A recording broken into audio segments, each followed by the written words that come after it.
श्री महालक्ष्मी की व्रत कथा, गुरुवार की कथा। आइए भक्तजनों, ध्यान से सुने श्री महालक्ष्मी की व्रत कथा, गुरुवार की व्रत कथा। इसे श्रावण और पठन करने से दुख दारिद्र्य दूर हो जाते हैं। श्री महालक्ष्मी माता की कृपा से सुख संपत्ति ऐश्वर्य प्राप्त होते हैं और मन की इच्छा पूरी होती है। तो आइए सुनते हैं श्री महालक्ष्मी व्रत कथा। भारतवर्ष के सौराष्ट्र देश में द्वापर युग की यह कहानी हुई है। सौराष्ट्र में उस समय भद्रश्रवा नाम के राजा थे। वे बड़े पराक्रमी राजा थे। 4 वेद, 6 शास्त्र और 18 पुराणों का उन्हें ज्ञान था। उनकी रानी का नाम सूरज चंद्रिका था। रानी दिखने में सुंदर और सुलक्षणा थी तथा पतिव्रता थी। उन दोनों को 7 पुत्र तथा उसके बाद एक कन्या का वरदान मिला था। कन्या का नाम सांबाला था। एक बार महालक्ष्मी जी के मन में आया कि जाकर उस राजा के राजप्रसाद में रहे। इससे राजा को दोगुनी धन दौलत की प्राप्ति होगी और वह इस धन दौलत से अपनी प्रजा को और सुख दे पाएगा। गरीब के घर अगर रहे और उसे धन दौलत प्राप्त हो तो वह स्वार्थी की तरह केवल अपने ऊपर ही खर्च करेगा। यह सोचकर श्री महालक्ष्मी ने बूढ़ी ब्राह्मण स्त्री का रूप धारण किया। हाथ में लाठी लिए लाठी के सहारे रानी के द्वार तक पहुंची। उन्होंने बूढ़ी औरत का रूप धारण किया हुआ था, पर उनके चेहरे पर देवी का तेज था। उन्हें देखते ही एक दासी सामने आई। दासी ने उनका नाम, धाम, काम, धर्म सब कुछ पूछ डाला। वृद्ध ब्राह्मण का रूप धारण किए माता लक्ष्मी ने कहा, बालिके, मेरा नाम कमला है। मेरे पति का नाम भुवनेश है। हम द्वारका में रहते हैं। तुम्हारी रानी पिछले जन्म में एक वैश्य की पत्नी थी। वह वैश्य गरीब था। दारिद्र्य के कारण हर रोज घर में झगड़े होते थे और उसका पति रोज उसे मारता था।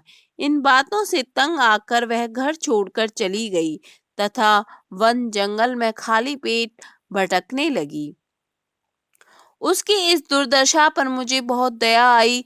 तब मैंने उसे सुख संपत्ति देने वाली श्री महालक्ष्मी की कथा सुनाई। मेरे कहने पर उसने श्री महालक्ष्मी का व्रत किया। श्री महालक्ष्मी प्रसन्न हुई और उसकी गरीबी दूर हुई। उसका घर संसार दौलत संपत्ति से भर गया। बाद में पति पत्नी दोनों परलोक सिधारे। लक्ष्मी व्रत करने के कारण वे लक्ष्मी लोक में रहे। उन्होंने जितने साल महालक्ष्मी का व्रत किया उतने हजारों साल उन्हें सुख भोग मिला। इस जन्म में उसका जन्म राजघराने में हुआ, परंतु वह श्री महालक्ष्मी का व्रत करना भूल गई। उसे यह याद दिलाने मैं यहाँ आई हूँ। बुढ़िया की बातें सुनकर दासी ने उन्हें प्रणाम किया तथा श्री महालक्ष्मी का व्रत किस तरह किया जाए इस बारे में पूछा। बुढ़िया रूप धारण किए हुए श्री महालक्ष्मी माता ने दासी को पूजा की विधि तथा महिमा बताई। इसके बाद वह दासी माता को प्रणाम कर रानी को बताने अंदर चली गई। राज भवन में रहते हुए रानी को अपने ऐश्वर्य का बहुत घमंड हो गया था। संपत्ति तथा अधिकार की वजह से वह उन्मत्त हो गई। दासी द्वारा बताई गई बुढ़िया की बातें सुनकर वह आग बबूला होकर राजद्वार पर आकर बुढ़िया रूप श्री महालक्ष्मी पर बरस पड़ी। उसे यह मालूम नहीं था कि श्री महालक्ष्मी माता बुढ़िया का रूप धारण किए हुए द्वार तक आई है, परंतु रानी का इस कदर रूप और खराब बर्ताव तथा अपना अनादर देखकर माता ने वहां ठहरना ठीक नहीं समझा और वह वहां से चल पड़ी। राह में उन्हें राजकुमारी सांबाला मिली। उन्होंने सांबाला को सारी बातें बताई। सांबाला ने अपनी ओर से श्री महालक्ष्मी माता से क्षमा मांगी। माता को उस पर दया आई। उन्होंने सांबाला को श्री महालक्ष्मी व्रत के बारे में बताया। उस दिन अगहन मार्गशीर्ष माह का पहला गुरुवार था। सांबाला ने परम श्रद्धा से श्री महालक्ष्मी का व्रत रखा। फलस्वरूप राजा सिद्धेश्वर के सुपुत्र मालाधर से उसका विवाह हुआ। वह धन दौलत ऐश्वर्य वैभव से मालामाल हो गई। पति के साथ ससुराल में आनंद से दिन बिताने लगी। इधर श्री महालक्ष्मी का रानी पर प्रकोप हुआ। फलस्वरूप राजा भद्रश्रवा का राज्य एवं राज कारोबार नष्ट हो गया। यहाँ तक कि खाने के लाले पड़ गए। ऐसी हालत में एक दिन रानी ने राजा से निवेदन किया कि हमारे दामाद इतने बड़े राजा हैं, धनवान हैं, ऐश्वर्यशाली हैं, क्यों ना उसके पास जाएं और अपना हाल उन्हें बताएं, वह जरूर हमारी मदद करेंगे। इस बात पर राजा भद्रश्रवा दामाद के पास रवाना हुए। राज्य में पहुंचकर एक तालाब के किनारे थोड़ी देर विश्राम लेने के लिए ठहरे। तालाब से पानी लेने आते जाते दासियों ने उन्हें देखा। उन्होंने विनम्रता से उनकी पूछताछ की। जब उन्हें यह मालूम हुआ कि वे रानी सांबाला के पिता हैं, तो दौड़ते हुए जाकर उन्होंने रानी को सारी बात बताई। रानी ने दासी के हाथ राज प्रदान भेजकर बड़े ठाठ से उनका स्वागत और आदर सत्कार किया, खान पान करवाया। जब वे लौटने लगे तो सोने की मोहरों से भरा घड़ा दिया। राजा भद्रश्रवा जब वापस लौटे तो उन्हें देखकर रानी सूरज चंद्र का खुश हुई।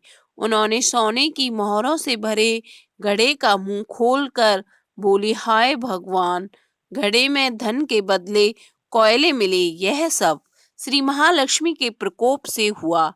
इस प्रकार दुर्दशा में और कई दिन बीत गए। इस बार रानी स्वयं अपनी कन्या के पास गई। वह दिन अगहन माह का अंतिम गुरुवार था। सांबाला ने भी श्री महालक्ष्मी का व्रत किया, पूजा की, अपनी माता से भी यह व्रत करवाया। इसके बाद रानी अपने घर आई। श्री महालक्ष्मी का व्रत रखने पर उसे फिर से अपना राजपाट, धन दौलत, ऐश्वर्य प्राप्त हुआ। वह फिर से सुख शांति आनंद में जीवन बिताने लगी। कुछ दिनों बाद राजकन्या सांबाला अपने पिता के घर आई। उसे अपने घर आया हुआ देखकर सूरज चंद्रिका को पुरानी बातें याद आई। यही कि सांबाला ने अपने पिता को घड़ा भर कोयला दिया था, उसे तो कुछ भी नहीं दिया था। इस कारण सांबाला को पिता के घर आने पर उसका कोई आदर सत्कार भी नहीं हुआ, बल्कि अनादर हुआ। पर उसने इस बात का बुरा नहीं माना। अपने घर लौटते समय उसने अपने पिता के घर से थोड़ा नमक ले लिया। अपने घर लौटने पर उसके पति ने पूछा, अपने मायके से क्या लाई हो? इस पर उसने जवाब दिया, वहां का सार लेके आई हूँ। पति ने पूछा, इसका मतलब क्या हुआ? सांबाला ने कहा, थोड़ा धीरज रखो, सब मालूम हो जाएगा। उस दिन सांबाला ने सारा भोजन नमक डाले बिना ही बनाया और परोसा। पति ने खाना चखा। सारा खाना नमक बिना था, इसलिए स्वाद ही नहीं आया। फिर सांबाला ने थाली में नमक डाला, इससे सारा भोजन स्वादिष्ट लगने लगा। तब सांबाला ने पति से कहा, यही है वह मायके से लाया हुआ सार। पति को उसकी बातें सही लगी और फिर दोनों हंसी मजाक करते हुए भोजन करने लगे। कहा गया है कि इस तरह जो कोई श्रद्धा भाव से श्री महालक्ष्मी की पूजा करे, उसे माता की कृपा प्राप्त होती है, सुख संपत्ति शांति प्राप्त होती है, सभी मनोकामनाएं पूरी होती हैं। परंतु यह सब प्राप्त होने पर माता की पूजा को भूलना नहीं चाहिए। हर गुरुवार को व्रत पाठ अवश्य करना चाहिए। इस तरह श्री महालक्ष्मी की महिमा भक्तों की मनोकामना पूरी करती है। श्री महालक्ष्मी माता की कृपा से सुख संपत्ति ऐश्वर्य प्राप्त होता है, मन की इच्छा पूरी होती है।